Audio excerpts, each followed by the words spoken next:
나아갑시다. 할렐루야. 아멘.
갈 길을 밝히 보이시니 주 앞에 빨리 나갑시다.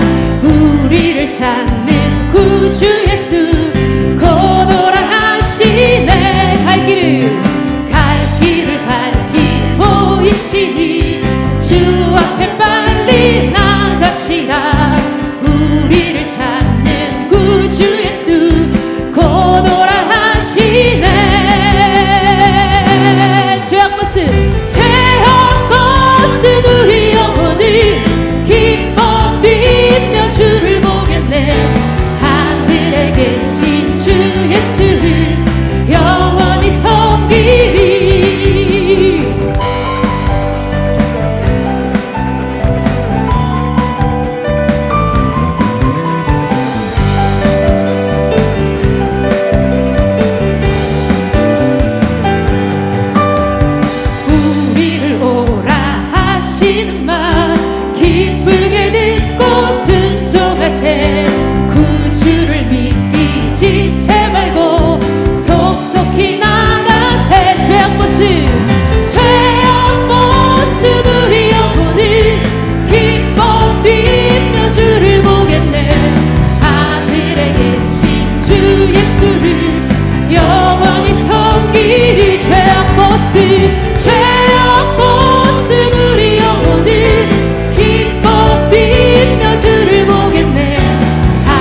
이름을 높이며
오늘 이 예배 가운데 성령님의 임재와 은혜가 충만하도록 말씀 선포하시는 우리 목사님 통해 내게 주시는 주님의 음성을 듣고 순종할 수 있도록 기도하며 예배 나아갑니다.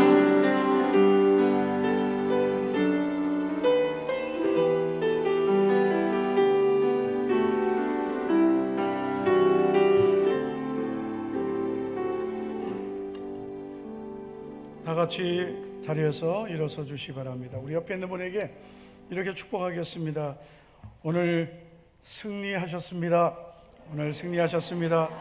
은혜 많이 받읍시다. 우리 예배 드리겠습니다.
내 영혼아 여호와를 송축하라. 내 영혼아 여호와를 송축하며 그의 모든 은택을 잊지 말지어다. 그가 내 모든 죄악을 사하시며 내 모든 병을 고치시며 내 생명을 파멸해서 속량하시고 인자와 긍휼로 관을 씌우시며 좋은 것으로 내 소원을 만족하게 하사 내 청춘을 독수리같이 새롭게 하시는도다. 아멘. 하나님 아버지, 주님께서 우리에게 주신 모든 은혜와 사랑을 오늘도 기억하며 감사함으로 예배 드립니다. 우리의 모든 죄를 용서해 주시고 우리를 구원해 주시며 은혜와 긍휼을 베푸시고 우리의 영육을 치료하시고 때를 따라 돕는 은혜 베풀어 주심을 감사드립니다. 오늘도 예배하는 우리 모든 성도들에게 하늘의 문을 열어주시며 은혜의 담비를, 말씀의 은혜를 부어 주옵소서. 우리가 가지고 온 모든 세상의 염려와 근심을 주님께 맡깁니다. 은혜와 평강의 하나님, 우리 모든 성도들 심령에 주의 평강을 주시옵소서. 예수님 이름으로 감사하며 기도하옵나이다. 아멘. 아멘.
사도신경으로 신앙 고백하겠습니다.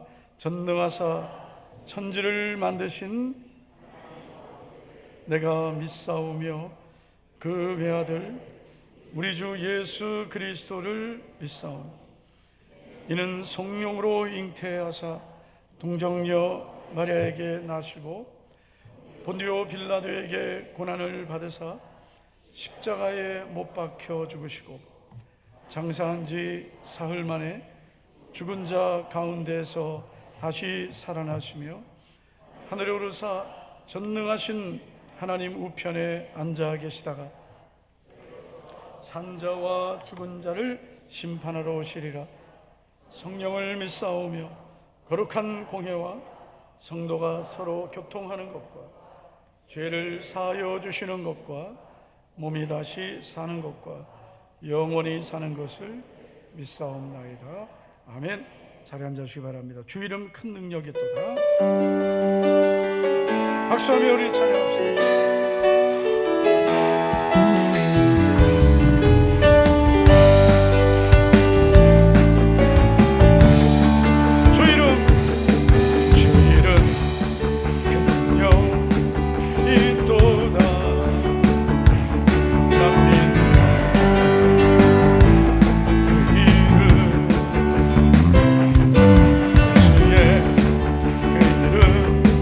부를 때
먼저 그 나라와 의를 구하라.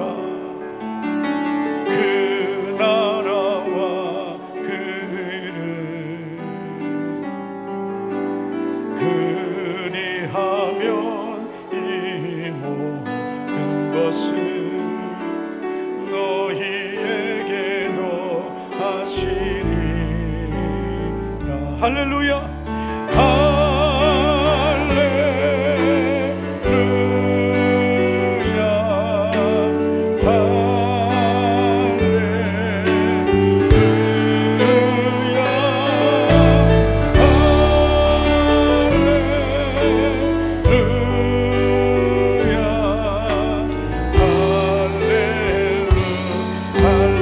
먼저 그 나라와 의를 구하라. 먼저 그 나라와 의를 구하라. 그 나라와 의를 그리하면 이 모든 것을 너희에게도 하시리. 할렐루야.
주님을 더욱 사모하며 주님만을 바라보며 예배드릴 수 있기를 우리 회개하고 사모하며 오늘도 우리의 예배가 연락되기를 하나님께서 우리를 만나주시기를 우리 주여 한번 부르고 우리 간절히 기도하시고 도상천 장로님 기도해 주시겠습니다. 주여 한번 부르고 우리 기도합시다.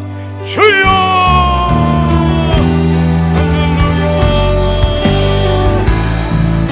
하나님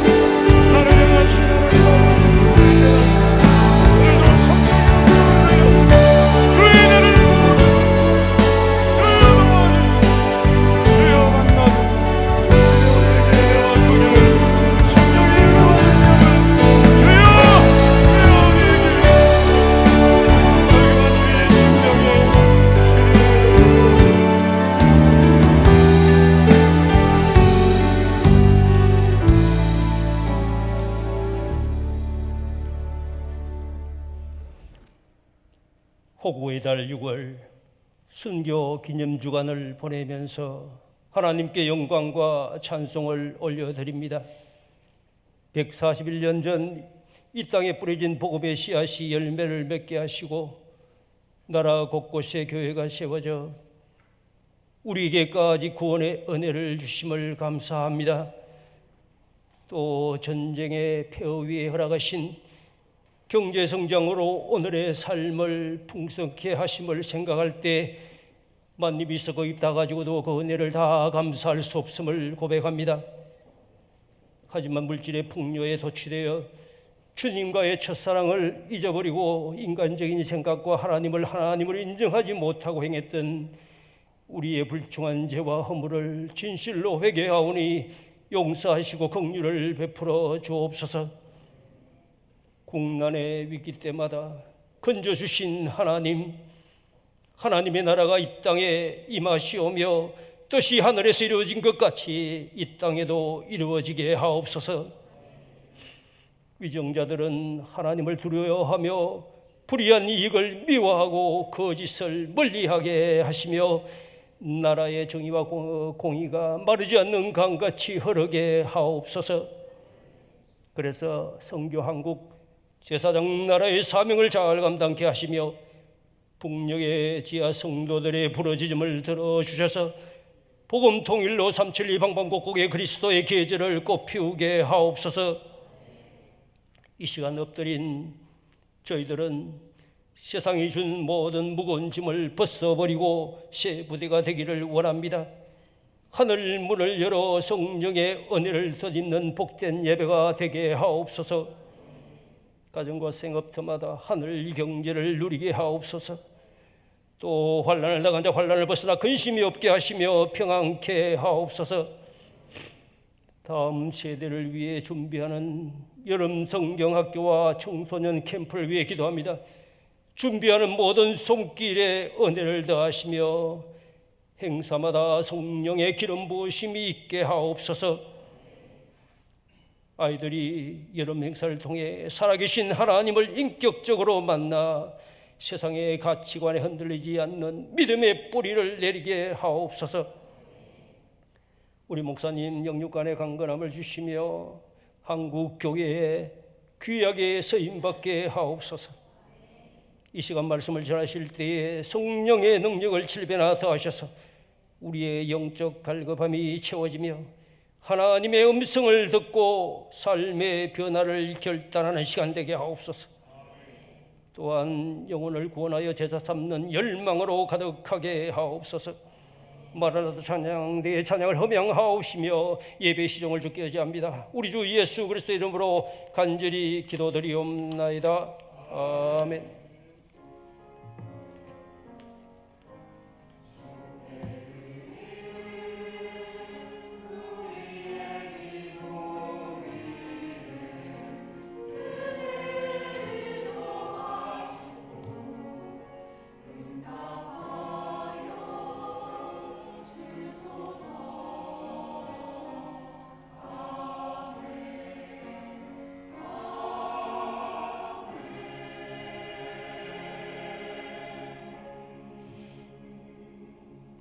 마라나타 찬양대 찬양 드릴 때 우리 준비하신 예물을 드리겠습니다.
할렐루야.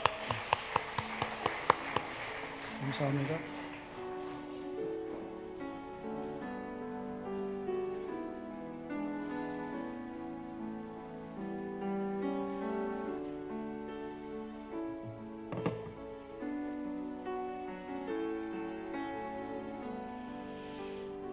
네, 오늘 먼저 예배 참석하신 분 소개하겠습니다.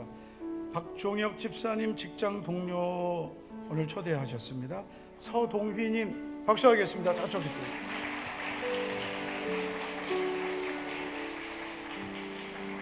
네, 박미양 집사님 초대했습니다. 우리 딸 주희 남친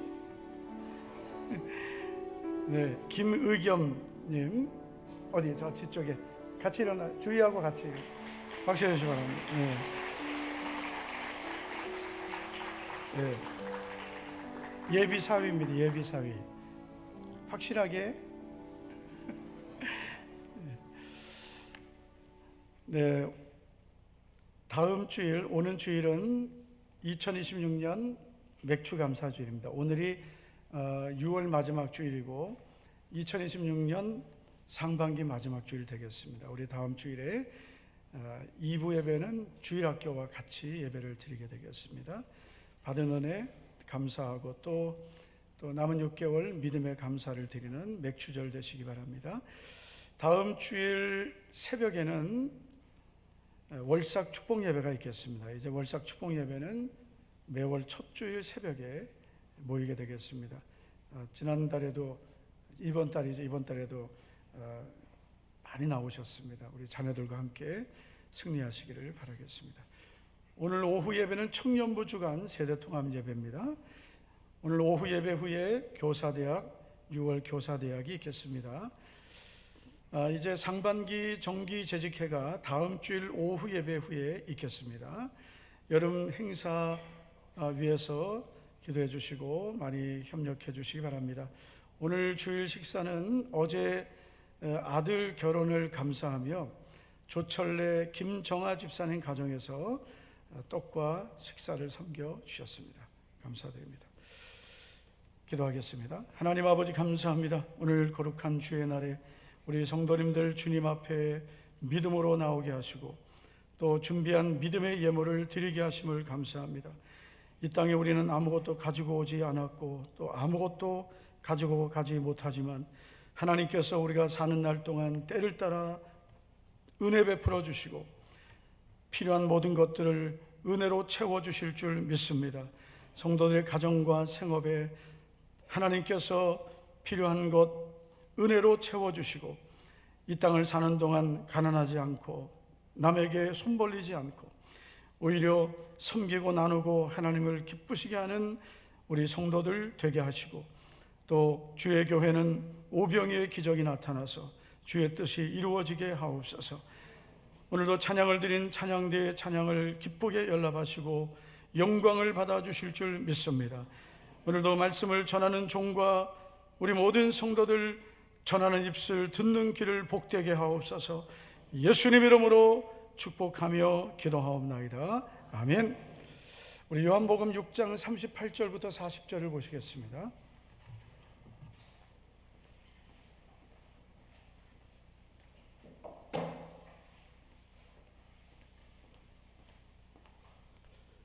요한복음 6장 38절부터 40절까지 교독하고 마지막 절은 같이 읽겠습니다.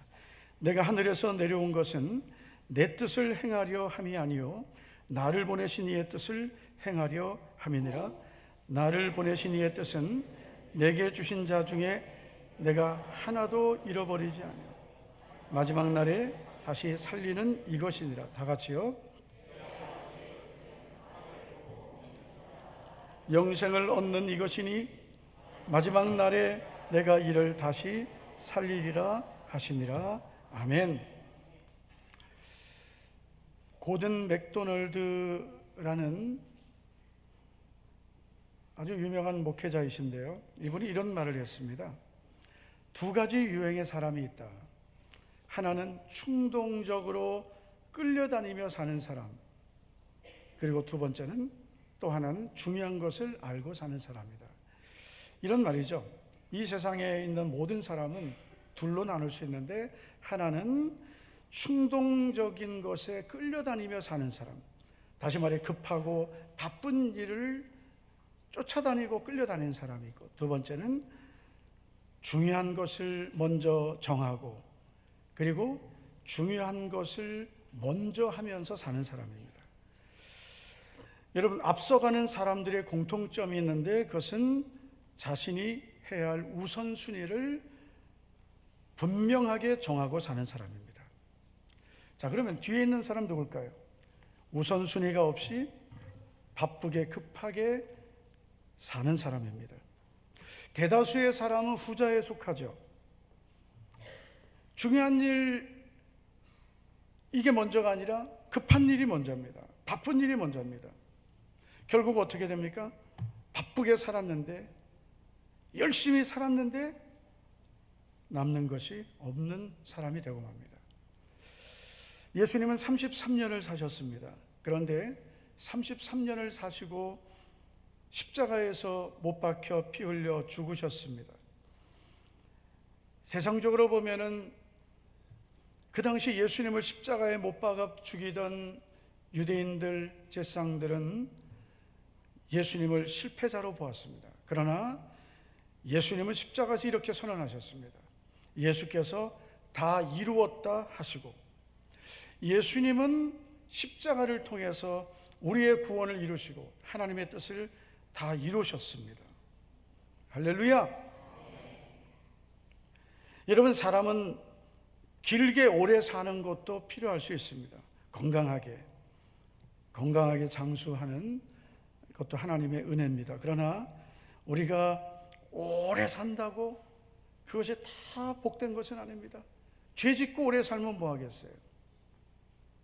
하나님의 뜻과 상관없이 오래 사는 것은 무슨 의미가 있겠어요? 우리 인생이 세상적으로는 성공한 것 같지 않아도, 사람들이 볼 때는 대단해 보이지 않아도, 하나님 보실 때 하나님 기뻐하시면 되는 거예요. 디모데후서 4장 7절 8절을 보시면 바울이 이런 선언을 합니다. 디모데후서는 바울의 마지막 기록인데요.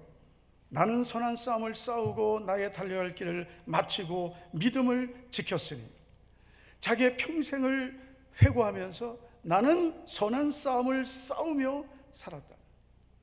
믿음의 싸움을 싸웠다는 거예요. 이런 믿음은 그냥 지켜지는 것이 아니고 환경과 싸워야 되고, 나 자신에게 있는 육신의 소욕과 싸워야 되고, 세상의 죄와 싸워야 되고, 마귀와 싸워야 되고, 싸워야 될 게 얼마나 많은데요. 여러분, 믿음은, 수동적인 믿음은 이 세상을 이길 수 없습니다. 선한 싸움을 싸우듯 이 세상과 싸워야 내 믿음 지킬 수 있습니다. 바울은 내가 선한 싸움을 싸우고 나의 달려갈 길을 마치고 믿음을 지켰다고 고백합니다. 우리가 달려갈 길을 다 마쳤다는 것은 하나님이 내게 주신 사명을 다 감당했다는 것입니다. 여러분, 사도 바울이 사도행전 20장 24절에서 이런 고백을 하죠. 내가 달려갈 길과 주 예수께 받은 사명, 곧 하나님의 은혜의 복음을 증언하는 일을 마치려 하면은 나의 생명조차 조금도 귀한 것을 여기지 않느니라. 사도 바울은 자신의 삶의 목표가 분명했습니다. 바로 하나님이 주신 사명입니다. 주님이 주신 사명입니다. 그래서 그 길을 다 마치고 믿음을 지켰다고 고백합니다. 그리고 그의 평생의 목표는 주님이 주실 면류관이었습니다. 디모데후서 4장 8절을 보면 이제후로는 나를 위하여 의의 면류관이 예비되었으므로 주 곧 의로우신 재판장이 그날에 내게 주실 것이며 내게만 아니라 주의 나타나심을 사모하는 모든 자의 계돈이라. 아멘. 그래서 바울이 살아가는 목적은 분명했어요. 바로 주님이 주신 나의 길이었습니다. 그리고 그렇게 달려갈 수 있었던 그 은혜는, 그 마음의 동기는 주님이 주신 사명, 주실 상급이었습니다. 한번 여러분, 우리 자신을 한번 돌아봤으면 좋겠습니다. 나는 지금까지 살아오면서 나는 과연 어떻게 살았을까요? 나는 과연 내가 달려갈 길을 달려왔을까요? 아니면 세상이 우리에게 보여주는 길을 달려왔을까요? 우리의 인생의 마지막에 가장 아름답게 할 수 있는 고백은, 하나님, 저는 부족하지만 주님이 내게 주신 길을 잘 마쳤습니다. 그리고 믿음 지켰습니다. 주님이 내게 주실 상급이 있음을 믿습니다. 이 고백이 우리에게 있기를 바랍니다. 예수님은 다 이루었다라고 하셨습니다. 우리의 구원을 다 이루시고 하나님의 뜻을 다 이루신 거죠. 어떻게 이렇게 사실 수 있었을까요? 우리들도 내 인생을 살아가면서 나도 한번 다 이루었다라고 고백할 수 있으면 너무 좋을 텐데, 어떻게 예수님은 이렇게 다 이루었다라고 선언할 수 있었을까요? 그 이유는 예수님은 우선순위대로 사셨기 때문입니다. 예수님은 많은 것을 하면서 살지 않으셨습니다. 우선순위대로 사셨습니다. 여러분, 우리가 인생을 살다가 어느 날 보면은 너무나 복잡한 일들을 많이 만나잖아요. 내가 지금 해결할 일들이 한 10가지 된다고 합시다. 그러면 그 10가지 일에 눌려가지고 사실은 내 인생이 너무 힘들어지는 거예요. 그때 이렇게 하셔야 됩니다. 내가 해결해야 될 일이 10가지면 내가 해결을 하지 못할 일들을 다 빼버리셔야 돼요. 다 빠질 겁니다. 내가 해결해야 될 것 같지만 해결할 수 없는 일들이 거의 대부분이에요. 많은 일을 하는 것보다 많은 일을 안 해야 되는 것이 인생입니다. 우리가 해야 될 일은 예수님처럼 우선순위를 정하고 사는 것입니다. 예수님의 우선순위가 있었습니다. 첫째는 하나님의 뜻을 이루는 것이었습니다. 자, 우리가 오늘 38절부터 읽었는데요. 38절을 다 같이 보시겠습니다. 시작. 내가 하늘에서 내려온 것은 내 뜻을 행하려 함이 아니요 나를 보내신 이의 뜻을 행하려 함이니라. 아멘. 예수님은 자신의 뜻을 이루기 위해 오시지 않고 하나님 아버지의 뜻을 이루기 위해 오셨다라고 말씀합니다. 하나님 아버지의 뜻은 무엇입니까? 39절 이하에 계속해서 말씀해 주시기를 나를 보내신 이의 뜻은 내게 주신 자 중에 하나도 잃어버리지 아니하고 마지막 날에 다시 살리는 이것이니라. 40절 내 아버지의 뜻은 아들을 보고 믿는 자마다 영생을 얻는 이것이니 마지막 날에 내가 이를 다시 살리리라 하시니라. 자, 이 말씀 뭐예요? 요한복음 6장은 예수님이 오병이의 기적을 이루시고 그리고 나서 그 유대인들에게 뭐라고 말씀하셨냐면 내가 곧 생명의 떡이라고 하셨습니다. 모세가 광야에서 이스라엘 백성을 인도할 때 그들은 하늘에서 내려오는 떡으로 먹고 살았듯이 인자도 하늘에서 내려온 떡이라고 하셨어요. 그래서 나를 먹고 마시는 자에게는 생명이 있다라고 하셨습니다. 그 대단히 어려운 말씀이죠. 우리는 알지만 우리는 무슨 말씀인지 이해해야 되죠. 예수님은 생명의 떡이시고 그 생명의 떡이신 참떡이신 예수님을 우리는 먹어야 된다 그랬어요. 할렐루야. 그 뭐 예수님을 믿어야 된다는 거거든요. 그러니까 생명의 떡이신 예수님을 우리는 믿어야 되는 거예요. 그게 먹는 거와 같습니다. 그래야 우리에게 생명이 있게 되고 그 생명은 부활까지 이어진다는 것입니다. 그게 오늘 말씀입니다.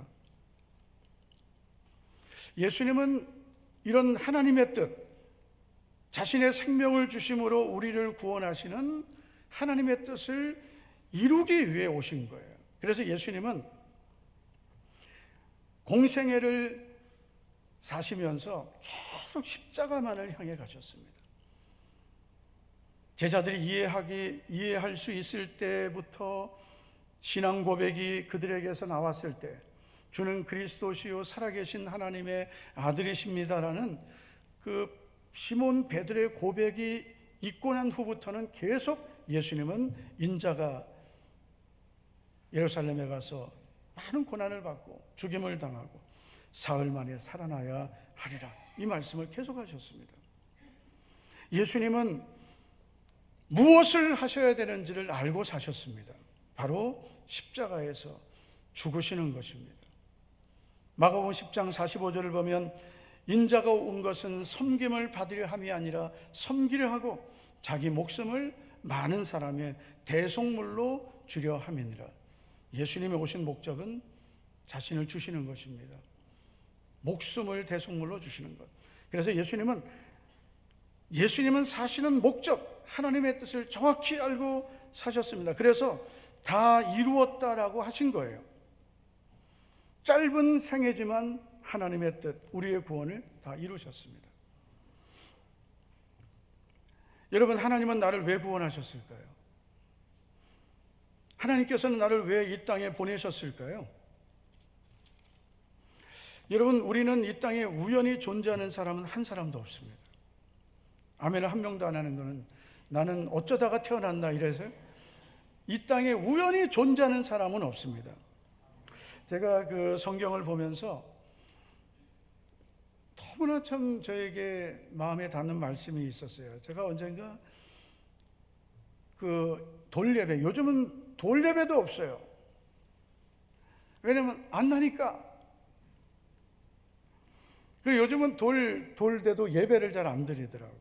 근데 제가 우리 교회 목회하면서 그동안 우리 교회 성도들 장례 치른 적이 거의 없어요. 물론 우리 부모님들은 돌아가시면 또 가서 장례 참석하지만은 우리 교회 성도님들이 돌아가시질 않아요. 안 돌아가세요. 그 계속 교회 잘 나오세요. 오늘도 보니까 우리 어르신들이 참 멀리서 팔공산에서 신암동에서 저분들이 우리 교회 엄청 고참이십니다. 예? 신암동에서부터 우리 교회 다니셨던 분들이에요. 여기까지 지금 다 오셨어요. 제가 지난 주간에 김종옥 집사님 신방을 갔었습니다. 왜냐하면은 그 저 팔공산도요 그냥 팔공산이 아니고요, 한참을 들어가면 산골짜기 골짜기 들어가다가 마을이 나와요. 그 마을 사세요. 그래서 제 아내하고 가서 기도해드리고 사진 찍고 그리고 왔는데, 기념으로 사진 찍은 거 이따가 드릴 거예요, 김정욱 집사님. 그런데 어디 아프신 데 없냐? 아프지도 않았어요. 건강하세요. 교회 잘 나오시면 계속 제가 은퇴할 때까지 아무도 안 돌아가셔야 돼요. 근데 우리에게 제일 많았던 게 이제 그 예전에는 출산하면 병원 신방 갔어요. 그 막 산모가 막 머리는 막 미친년처럼 이렇게 해도 가서 다 기도 다 해드렸거든요. 예. 그 머리도 며칠 안 감고 막 엉망이잖아요. 그래도 그 아기 난다고 너무 고생하고 또 이제 또 육아를 해야 되잖아요. 얼마나 더 힘든 시간들인데 기도해드리고 이렇게 왔고 했는데, 요즘에는 알을 안 낳으니까. 예. 그런데 제가 이제 그 돌 예배 가서 이런 말씀을 전한 적이 있어요. 요한복음 1장 6절인데요. 하나님께로부터 보내심을 받은 사람이 있으니 그의 이름은 요한이라. 세례 요한을 가리키는 건데요. 요한이 태어났는데 그 요한의 출생을 성경은 하나님께로부터 보내심을 받은 것이다라고 말합니다. 그러니까 요한이 이 땅에 태어난 것은 우연히 어느 가정에서 어쩌다 태어난 게 아니라 하나님이 보내신 거다. 요한만 그런 것은 아닙니다. 오늘 우리 각 사람도 하나님이 이 땅에 보내셨습니다. 할렐루야. 그리고 때가 되어 나를 불러주셨습니다. 그리고 예수님을 믿게 해주셨습니다. 하나님의 자녀 되게 하시고 오늘 여기까지 있게 하신 겁니다. 자, 여러분, 하나님께서 나를 이렇게 구원하신 것이, 나를 이 땅에 보내시고 그리고 때가 되어 예수님 믿고 하나님 자녀 되게 하신 것은 무엇 때문일까요? 왜 나를 보내시고 나를 구원하셨을까요? 그냥 나 혼자 교회 잘 다니고 예수님 잘 믿다가 나 혼자 천국에 오라고 부르셨을까요? 전혀 그렇지 않습니다. 성경은 우리에게 하나님이 우리를 구원하신 분명한 이유가 있다고 말씀합니다. 에베소 2장 10절을 보시면 우리는 그가 만드신 바라 그리스도 예수 안에서 선한 일을 위하여 지으심을 받은 자라고 말씀합니다. 우리는 그가 만드신 바라라는 이 말씀의 의미는 그 앞에 있는 말씀을 보시면 이해가 되는데요. 에베소서 2장 8절을 보면 이렇게 말씀합니다. 너희는 그 은혜에 의하여 믿음으로 말미암아 구원을 받았으니, 이 구원을 받았다. 믿음으로 구원을 받았는데 그 믿음도 하나님의 선물이라고 말씀합니다. 그러니까 내가 나의 구원을 위해서 한 것은 아무것도 없어요. 하나님이 다 이루셨고 예수님을 통해 우리의 구원을 이미 다 이루셨고 우리는 하나님의 믿음을 선물로 주셔서 우리는 예수님을 믿게 된 것입니다. 그래서 구절을 보면 이렇게 말씀하죠. 행위에서 난 것이 아니니 이는 누구든지 자랑하지 못하게 함이라. 아멘. 우리의 행위로 구원받은 게 아니에요. 우리는 행위 때문에 구원받은 게 아니고 하나님 은혜로 믿음을 선물로 받아서 예수님 믿고 구원받은 겁니다. 자, 그러나 이 행위와 믿음은 둘 다 필요한 거죠. 단 순서는 행위가 먼저고 믿음이 다음이 아니라 믿음이 먼저고 믿음이 먼저 행위가 그 다음에. 우리는 예수님을 믿고 구원받은 하나님 은혜로 구원받은 자이기 때문에 그 믿음의 열매인 행위가 반드시 따라와야 된다는 것입니다. 둘 다 필요한 거죠. 그러나 순서는 하나님의 은혜로 주신 믿음이 먼저입니다. 자, 그런데 여러분, 이렇게 하나님께서 우리를 은혜로 믿음을 주셔서 구원해 주신 이유가 무엇입니까? 이어지는 10절에 우리는 그가 만드신 바라 그랬습니다. 만드신 바라라는 것은 우리는 그가 구원해 주시고 우리를 새로운 피조물 하나님의 자녀가 되게 해 주셨다는 겁니다. 그래서 우리의 정체성을 보여주는 거예요. 여러분, 우리의 정체성은 나는 우연히 이 세상에 존재하는 자가 아닙니다. 우리는 그가 만드신 바라.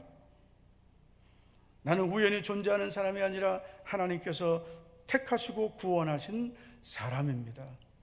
이게 나의 정체성이에요. 한번 따라해 주시기 바랍니다. 나는 하나님께서 택하시고 구원하신 사람이다. 아멘. 만드셨다는 것은 작품이라는 뜻입니다. 그것도 걸작품. 우리 옆 사람에게 당신은 하나님의 걸작품이십니다. 이렇게 축복하세요. 당신 하나님의 걸작품이십니다. 자, 하나님께서 이렇게 우리를 구원해 주신 이유가 무엇입니까? 이어지는 말씀을 보면 선한 일을 위하여 지으심을 받은 자니라고 말씀합니다. 선하심을 위하여, 선한 일을 위하여 지으심을 받았으니. 선한 일이란 무엇일까요? 착한 일을 말하는 것이 아니고 성경에서 말하는 선한 일은 하나님이 기뻐하시는 일, 하나님의 뜻을 말합니다. 하나님이 나를 구원하신 목적은 바로 선한 일을 위해서입니다. 하나님이 기뻐하시는 하나님의 뜻을 위해서입니다. 이것이 우리가 가져야 될 정체성이고 내가 존재하는 목적입니다. 그러면 나는 무엇을 해야 될까요?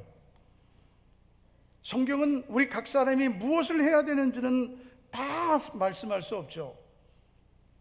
우리 여기 있는 성도들이 성경에 내가 해야 될 일을 하나님이 기록해 놓으신 건 아니에요. 보편적인 것만 기록해 놓으신 거예요. 그러나 분명한 것은 이것입니다.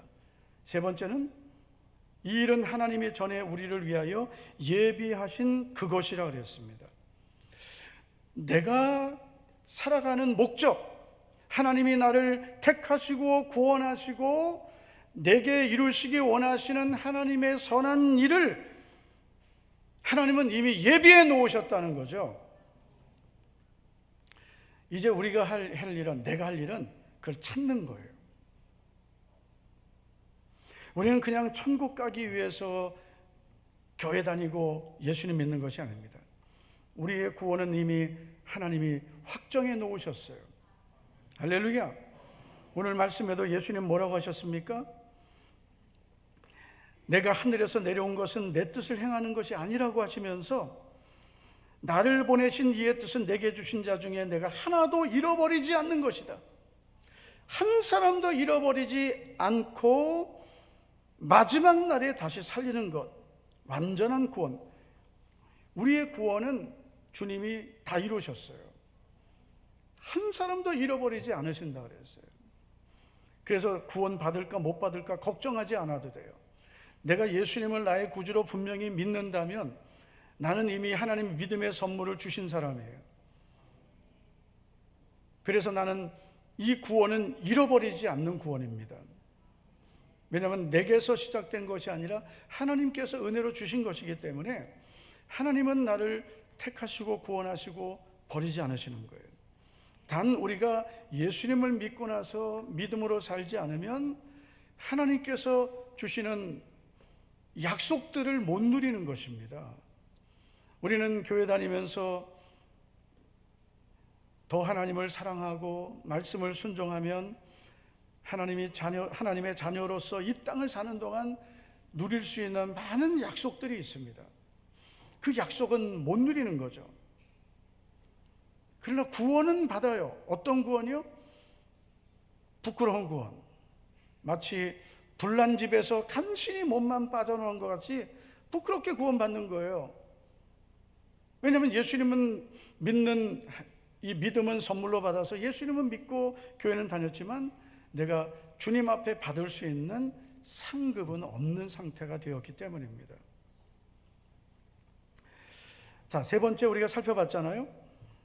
이 일은 하나님이 전에 우리를 위하여 예비하신 그것이라. 하나님이 내가 해야 될 일을 예비해 놓으셨는데 그것은 찾아야 되는 것입니다.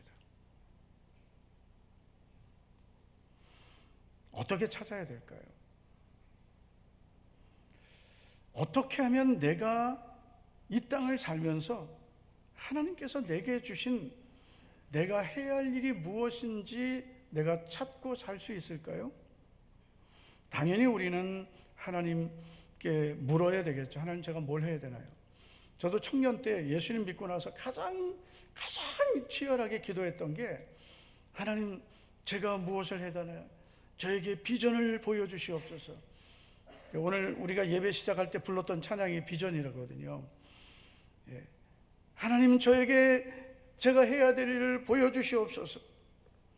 저는 처음에 예수님 믿고 그리고 주님을 만날 때 주의 종이 되겠습니다라고 기도를 했거든요. 근데 저는 그 기도가 뭔지를 몰랐어요. 목사님 그 기도가 뭡니까 했더니 저는 주의 종이 되어야 된다는 거예요. 그리고 저는 1년 반 동안 기도했어요. 하나님, 제가 주님이 나를 부르신 이 부르심에 대한 분명한 확신을 갖게 해달라고. 많이 흔들려요. 우리가 하나님의 뜻이라는 것을 그냥 일방적으로 하나님이 이렇게 내가 너에게 이런 계획을 갖고 있다 이렇게 알려주시는 것은 아주 특별한 경우 아니면은 아닙니다.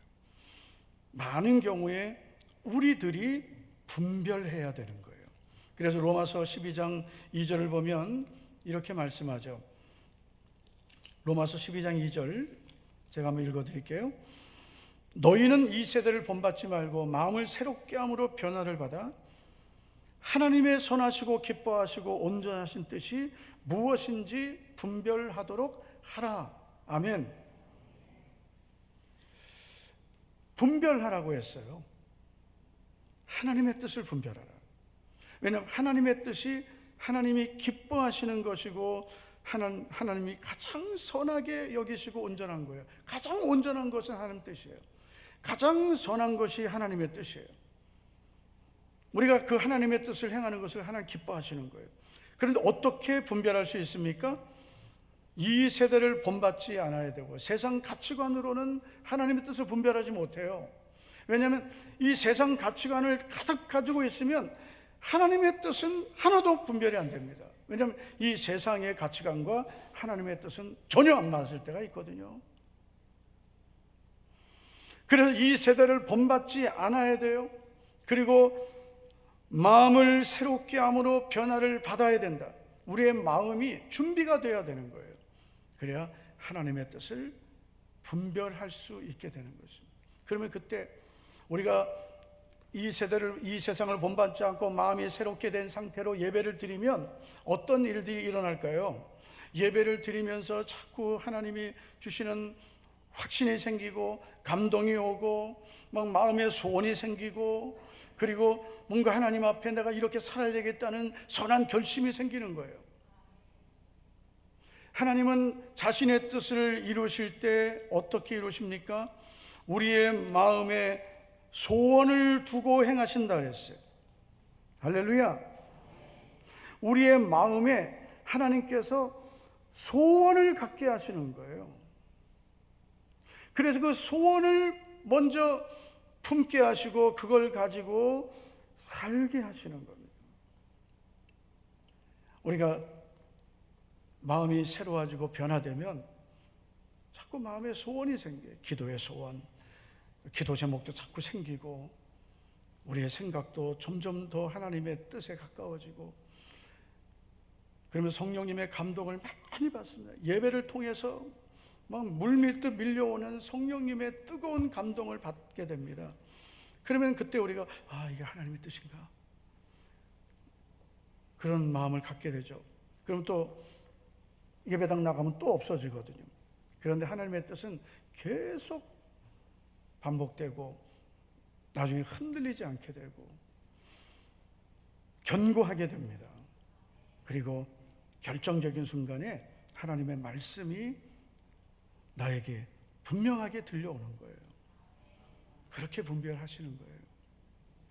그런데 여러분, 우리가 만약에 바쁘게만 살고 급한 일만 쫓아다니고 살면 하나님이 나를 향해 계획해 놓으신, 예비해 놓으신 하나님의 뜻과 멀리 살 수 있는 것입니다. 그래서 세상에서는 성공한 것 같지만 하나님 앞에서는 헛되게 사는 인생이 될 수 있는 거예요. 저는 우리 성도님들이 급한 일 해야 될 일 있죠. 그러나 급한 일만 따라가 살지 말고, 바쁘게 살지 말고 나를 향하신 하나님의 뜻을 잘 분별하고 살 수 있기를 축복합니다. 그래서 우선순위예요. 우리가 무엇을 하든 내가 살아갈 목적을 알고 살아야, 방향을 알아야 우리는 인생을 헛되게 살지 않는 거예요. 열심히 살았는데 잘못 간 길이면 돌아와야 되는 거예요. 그래서 우리는 무엇을 하든지 먼저 하나님의 뜻을 찾는 것이 우선순위입니다. 두 번째 마지막으로 예수님의 우선순위는 하나님 아버지와 친밀한 관계입니다. 예수님의 우선순위는 하나님 아버지와의 관계입니다. 여러분, 예수님은 많은 일들을 하셨습니다.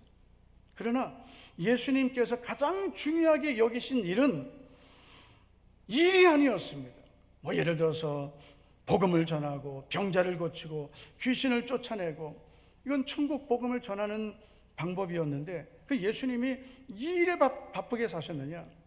사람들이 몰려오면 사람들 만나고 사람들 그들에게 복음 전하고 고쳐주시는 일을 했느냐? 아닙니다. 예수님은 사람들이 오히려 많이 모였을 때 그 사람들을 떠나가셨습니다. 우리가 사람들을 때로는 만나야 되지만 너무 사람들만 만나면 주님을 만나지 못하는 거예요. 우리가 교회에 와서도 성도들 만나면 반갑게 인사하고 교제할 수 있습니다. 그래서 식사하면서 또 얘기하고 카페 가서 얘기하고 여기저기 구석구석에서 얘기 다 할 수 있어요. 그러나 과연 나는 오늘 교회에 와서 사람들은 많이 만났는데 나는 정말 주님을 만났나? 주님의 음성을 나는 들었을까? 내가 지금까지 교회 다니면서 내가 많은 사람들을 만나고 신앙생활 하는데 나는 과연 주님은 어떤 주님을 만났는지, 이것이 우리에게 정말 중요한 거거든요. 예수님이 가장 중요하게 여기신 것은 바로 주님 하나님 아버지를 만나는 것입니다. 하나님 아버지와의 친밀한 관계입니다. 그래서 예수님은 모든 것의 시작을 기도로 하셨습니다. 마가복음 1장 35절을 보면 새벽 아직도 밝기 전에 예수께서 일어나 나가 한적한 곳으로 가서 거기서 기도하시더니라고 말씀합니다. 예수님의 하루는 기도였습니다. 우리는 이렇게 적용할 수 있어요. 우리가 무엇을 하든지 기도부터, 하나님을 인정하는 것부터, 하나님과의 관계. 그래서 하나님과 친밀해지고 하나님과의 관계가 더 깊어지면 그때 우리가 누리는 은혜가 하나님의 뜻을 알게 되는 거예요. 여러분, 하나님의 뜻을 다른 사람에게 자꾸 들으려고 하면 안 돼요.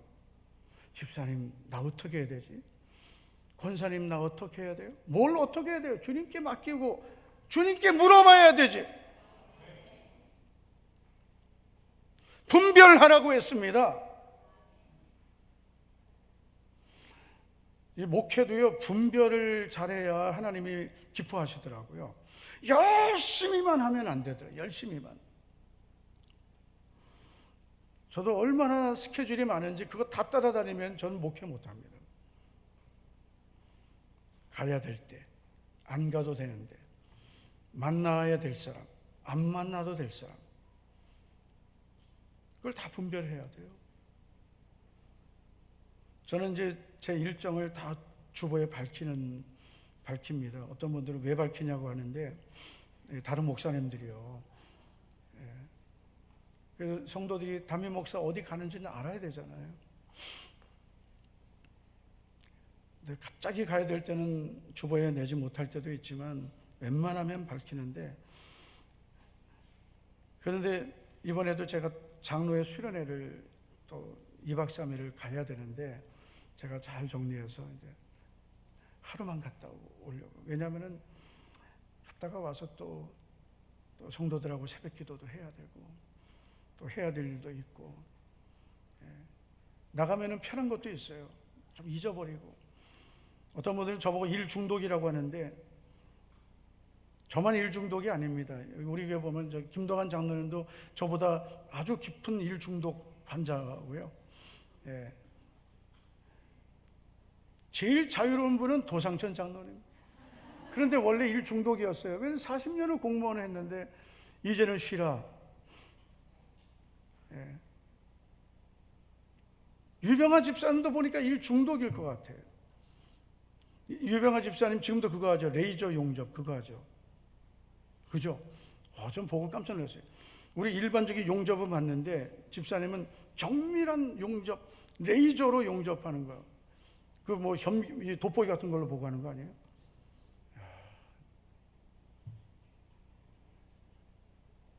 그러니까 우리가 열심히 일하고 또 직장 생활 하는 거 다 중요하지만, 그러나 모든 것보다 중요한 것은 하나님을 가까이 하는 것이죠. 그래야 좀 정돈이 되는 거예요. 골로새서를 보면 바울이 옥중에서 골로새 교회를 위해서 이렇게 기도합니다. 1장 9절을 다 같이 한번 읽어보실까요? 시작. 이로써 우리도 듣던 날부터 너희를 위하여 기도하기를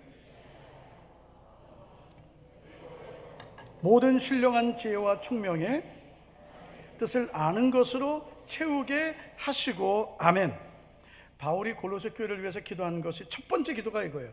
듣던 날부터 골로새 교회의 지금 상황을 다 들었습니다. 그 교회가 지금 얼마나 혼돈하고 문제가 많은지 다 들었어요. 그러나 바울이 그 교회 소식을 듣고 계속 쉬지 않고 기도하는 첫 번째 기도 제목은 모든 신령한 지혜와 총명으로 하나님의 뜻을 알게 해달라고 기도했습니다. 첫 번째 기도 제목이에요. 사실 저도 이렇게 목회하면서 성도들 위해서 기도를 할 때 이런 기도하면 성도들이 별로 안 좋아해요.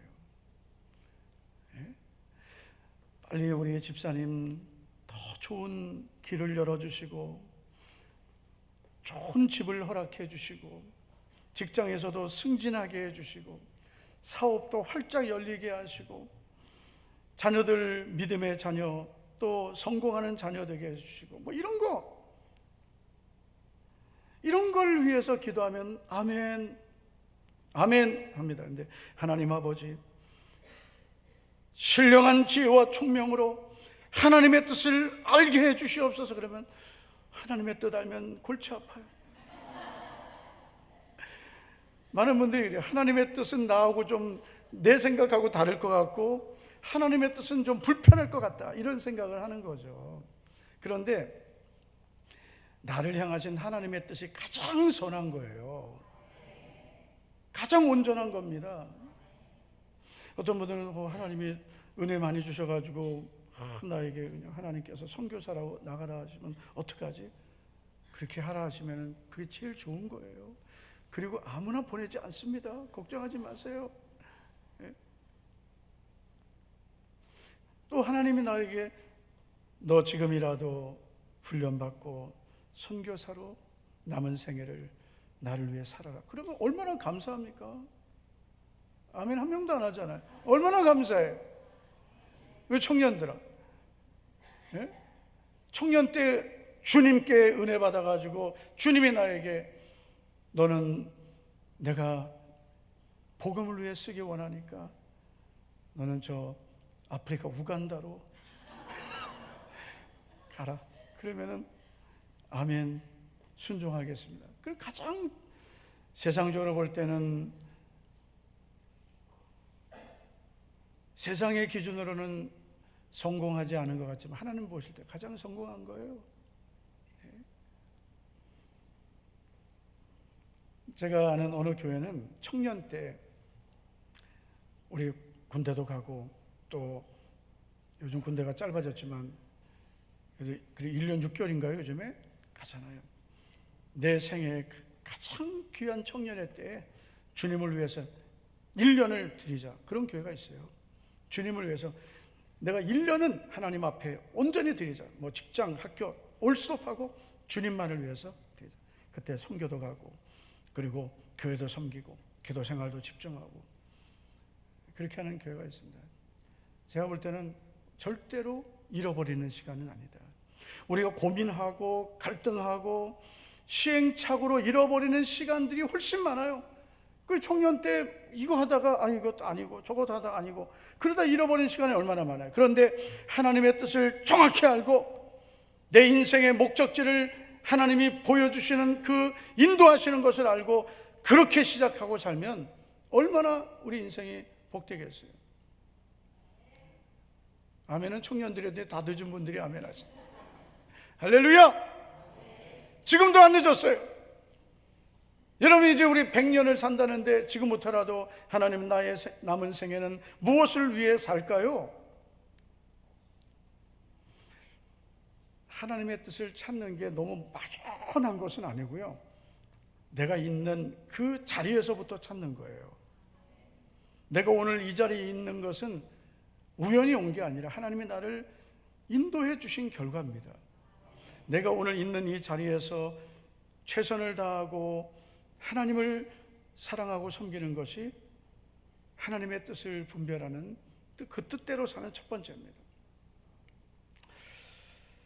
우리 사랑하는 성도 여러분, 우리 성도님들에게 하나님께서 신령한 지혜와 총명을 주셔서 하나님께서 나를 구원해 주신 그 은혜를 깊이 경험하고 내가 이제 무엇을 위해 살아야 되는지 삶의 이유와 목적을 하나님이 알려주시기를 주의 이름으로 축원합니다. 우리 청년들도 그렇게 되기를 축복합니다.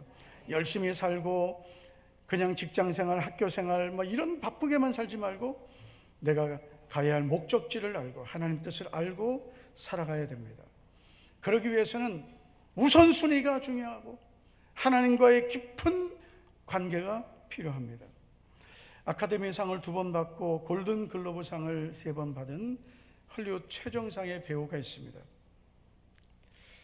그가 출연한 아주 유명한 영화들이 있는데 저도 이걸 봤어요. 이퀄라이저 시리즈 찾아놨어요? 이름은 덴젤 워싱턴입니다.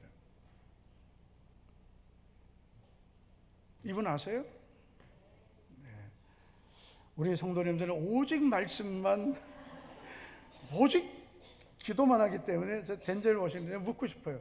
도상천 장로님 아닙니까? 알죠. 내가 알 줄 알았어요. 박태구 집사님 알아요? 오, 알아요. 김동환 장로님. 네, 모를 줄 알았어요. 제가 100% 모를 줄 알았어요. 박동관 장로님 모르죠? 네, 100% 두 분은 무조건 모른다. 예상대로. 네? 집사님 아세요? 오, 아세요. 영화를 좋아하시는군요. 네. 배광호 집사님. 주원수 집사님. 야, 최종욱 집사님. 몰라요? 오직 구세이만 알지. 김태진 집사님. 아, 남자들에게 모르고 여자분들은 잘 모르실 수 있는데 아주 유명한 배우입니다. 그는 자신의 믿음을 공개적으로 고백한 사람입니다. 이렇게 고백했어요. 내가 가진 모든 것은 하나님으로부터 온 것이다. 나는 배우가 아니라 하나님의 도구다라고 했습니다. 그가 했던 가장 유명한 연설이 있는데요, 바로 딜라드 대학교 졸업식 연설입니다. 잠깐 한번 보여드릴게요. 딜라드 대학 졸업식에서 했던 그 연설입니다. Put God first. Put God first in everything you do. Everything that I have is by the grace of God. Understand that. It's a gift. 40 years ago, March 27th, 1975, it was 40 years ago, I was flunking out of college. I had a 1.7 grade point average. I hope none of you can relate. I had a 1.7 grade point average. I was sitting in my mother's beauty shop, and I'm looking in the mirror, and I see behind me this woman under the dryer. She said, "Boy, you are going to travel the world and speak to millions of people." Now, mind you, I was flunked out of college. I'm thinking about joining the army. I didn't know what I was going to do, and she's telling me I'm going to travel the world and speak to millions of people. Well, I have traveled the world, and I have spoke to millions of people. I've been protected, I've been directed, I've been corrected. I've kept God in my life, and it's kept me humble. I didn't always stick with him, but he always stuck with me. 덴젤 워싱턴은 어머니의 철저한 신앙교육이 있었습니다. 그리고 헐리우드 최정상의 배우가 된 후에 그는 어느 곳에 있든지 그가 했던 공개적인 고백은 하나님을 최우선에 두라입니다. 하나님을 너의 우선순위에 두어라. 최우선순위에 두어라. 자기 자신은 이렇게 될 수 없는 사람이지만 하나님을 최우선으로 두었을 때 하나님의 자신을 이렇게 세우셨다는 겁니다. 여러분, 덴젤 워싱턴이 이런 말을 할 수 있었던 것은 자신의 삶의 목적과 이유를 정확히 알았기 때문에 나는 세상의 영광과 명예보다 하나님을 최우선으로 두는 것이 가장 중요하다고 그는 고백합니다. 오늘 우리가 불렀던 찬양, 먼저 그의 나라와 의를 구하라, 바로 마태복음 6장에 있는 말씀입니다. 예수님께서 마태복음 6장에서 이렇게 산상수훈 중에 이렇게 말씀하셨습니다. 마태복음 6장 33절 34절입니다. 그러즉 너희는 먼저 그의 나라와 그의 의를 구하라. 그리하면 이 모든 것을 너희에게 더하시리라. 그러므로 내일 일을 위하여 염려하지 말라. 내일 일은 내일이 염려할 것이요 한 날의 괴로움은 그날로 족하니라. 먼저 해야 할 것, 그의 나라, 하나님의 나라와 하나님의 뜻입니다. 그러면 이 모든 것, 너희가 염려하고 있는 먹을 것, 마실 것, 입을 것, 모든 것은 하나님께서 더해 주신다고 했습니다. 우리가 급하게 살고 바쁘게 살고 쫓기며 사는 것은 결국은 땅에 있는 것 때문에, 먹는 것 때문에, 입는 것, 마시는 것, 육신의 필요, 내 욕심을 위해서 바쁘게 사는데 결국 우리는 만족함이 없습니다.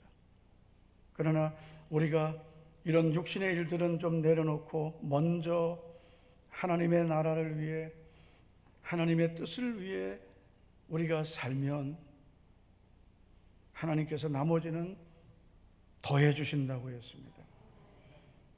내일 일도 염려하지 말라 그랬어요.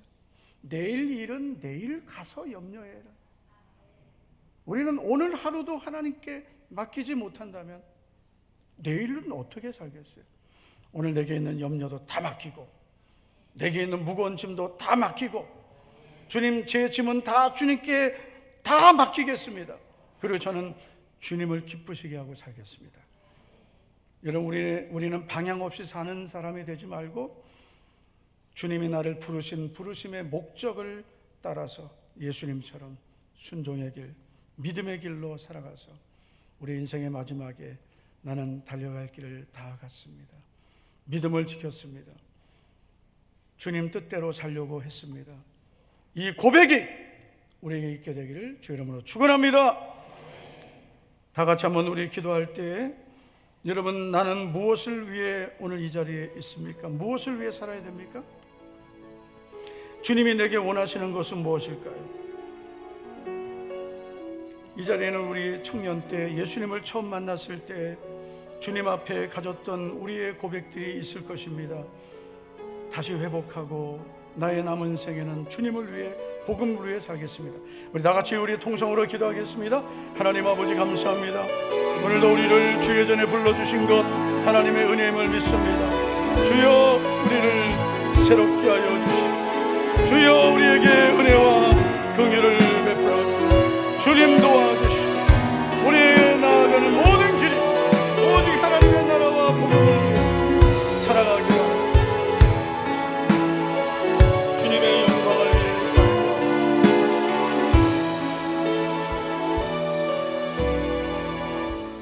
하나님 아버지, 감사합니다. 지금까지 우리는 인생을 살면서 땅에 있는 것을 바라보며 살았습니다. 육신의 것 때문에 바쁘게 살았습니다. 자녀들을 키운다고 바쁘게 살았습니다. 주님, 우리의 삶은 바쁘고 급하게 살 때 오히려 방향을 잃어버린다는 것을 깨닫습니다. 하나님의 뜻대로, 나를 부르신 하나님의 뜻을 알고 살 때 주님께서 모든 것을 더해 주실 줄 믿습니다. 나의 앞날도, 우리 가정도, 내 사업도, 우리 자녀들도 하나님의 손에 있음을 믿습니다. 우리 모든 성도들, 내가 무엇을 위하여 살아야 될지, 나를 향하신 하나님의 뜻, 목적을 알고 순종하며 살아가는 우리 성도들 되게 하옵소서. 예수님 이름으로 감사하며 기도하옵나이다. 아멘, 아멘. 다 자리에서 일어나시겠습니다. 주님 다시 오실 때까지 찬양.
예수 그리스도의 은혜와 하나님 아버지의 사랑과 성령님의 감동, 감화, 교통, 위로하심이 나를 보내신 아버지의 뜻을 이루기에 오셨던 주님처럼 나의 달려갈 길과 주 예수께 받은 사명을 위해 믿음을 지키며 살았던 바울처럼